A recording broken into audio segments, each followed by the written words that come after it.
दोस्तों, बालों को अक्सर इंसान के भ्रम का प्रतीक माना जाता है। इसलिए बालों को अज्ञानता की घास भी कहा जाता है और सिर मुंडाना उन भ्रमों से छुटकारा पाने की ओर इशारा करता है। ऐसा माना जाता है कि सच्ची समझ और ज्ञान के उच्च स्तर को प्राप्त करने के लिए हमें अपने शरीर और दिमाग को साफ रखना चाहिए। इसलिए हम अक्सर बौद्ध भिक्षुओं को मुंडे सिर के साथ देखते हैं। यहाँ तक कि इतिहास से पता चलता है कि सिद्धार्थ गौतम बुद्ध ने जब ज्ञान प्राप्त करने के लिए अपना महल छोड़ा था तो उन्होंने भी अपने बाल कटवाए थे। हालांकि जब हम बुद्ध की मूर्तियों और कला के अन्य रूपों को देखते हैं तो बुद्ध को छोटे और घुंघराले बालों के साथ चित्रित किया जाता है। बुद्ध के सिर पर लगभग 108 घुंघराले बालों की लटें दिखाई देती है। तो दोस्तों, किसी को आश्चर्य हो सकता है कि कलाकार छोटी छोटी घुंघराले बालों की लटों के साथ बुद्ध का चित्र क्यों बना रहे हैं, जबकि उनके सिर पर तो बाल ही नहीं थे। ऐसी कई मान्यताएं हैं, जिनमें से एक मान्यता यह है कि वे छल्ले छोटे छोटे बाल नहीं हैं, वे वास्तव में 108 सूखे घोंगे हैं। घोंगे यानी कि स्नेल है। दोस्तों, इस मान्यता के अनुसार एक दिन बुद्ध घूम रहे थे। वह विचार करने लगे, इसलिए वह पेड़ के नीचे बैठ गए और ध्यान करने लगे। वह अपने विचारों में इतने डूब गए कि उन्हें समय का ध्यान ही नहीं रहा। जैसे जैसे समय बीतता गया, सूरज की किरणें उनके गंजे सिर पर पड़ने लगी। उसी समय एक घोंगा जमीन पर अपना रास्ता बना रहा था।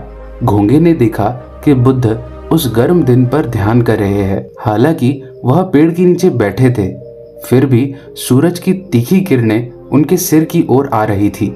घोंगे ने सोचा कि बुद्ध का सिर जल्दी ही ध्यान भटकाने वाला होगा और उनके लिए ध्यान केंद्रित करना कठिन होगा। बिना दूसरा विचार किए घोंगा बुद्ध के सिर तक पहुंच गया और वहां बैठ गया।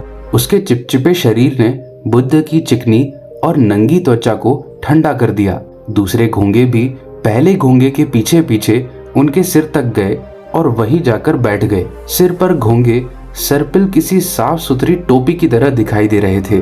घोंगे के ठंडे और नम शरीर ने बुद्ध के ध्यान को घंटों तक जारी रखने में मदद की। गर्मी की किरणों से घोंगा सूख गया।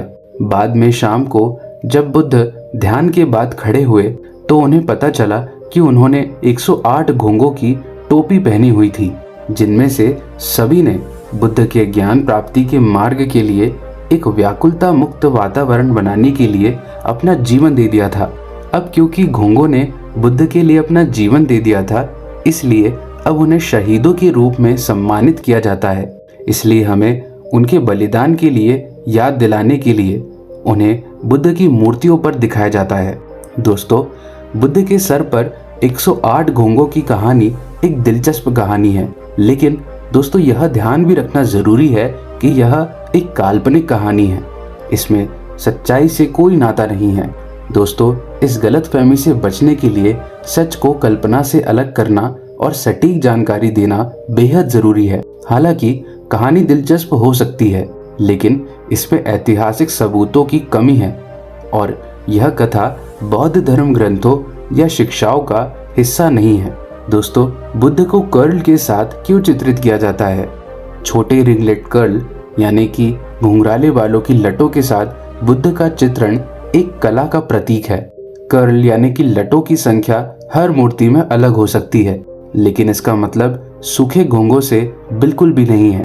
इसके बजाय ये कर्ल यानी लटें बुद्ध के बालों का कलात्मक ढंग से दिखाना है, जो उन क्षेत्रों और समय में कला को दर्शाते हैं जिनमें मूर्तियां बनाई गई थी। दोस्तों, सिर मुंडवाना बौद्ध धर्म में त्याग, विनम्रता और तपस्या का प्रतीक बना हुआ है। यह इस दुनिया की इच्छाओं से लगाव को हटाने और सादगी और आध्यात्मिक जीवन अपनाने से जुड़ा हुआ है। यह ज्ञान प्राप्त करने के लिए बौद्ध भिक्षुओं द्वारा अपनाई जाने वाली एक प्रथा है। दोस्तों, संक्षेप में कहे तो बुद्ध के सिर पर 108 घोंघों की कहानी एक दिलचस्प काल्पनिक कहानी है। यह समझना बेहद जरूरी है कि यह तथ्य बौद्ध ग्रंथों में शामिल नहीं है। घुंघराले बालों की लटों के साथ बुद्ध का चित्र सूखे घोंघों के चित्र के बजाय एक कला का नमूना है, जो कि भगवान बुद्ध के असीम ज्ञान को प्रदर्शित करता है। ऐसा ज्ञान जो बाकी इंसानों से कई ज़्यादा श्रेष्ठ है। दोस्तों, अगर वीडियो पसंद आई हो तो प्लीज़ लाइक और शेयर ज़रूर करिए, और चैनल पर नए हैं तो हमारे यूट्यूब चैनल द अम्बेडकराइट बौद्ध को सब्सक्राइब ज़रूर करिए। धन्यवाद। नमो बुद्धाय। जय भीम।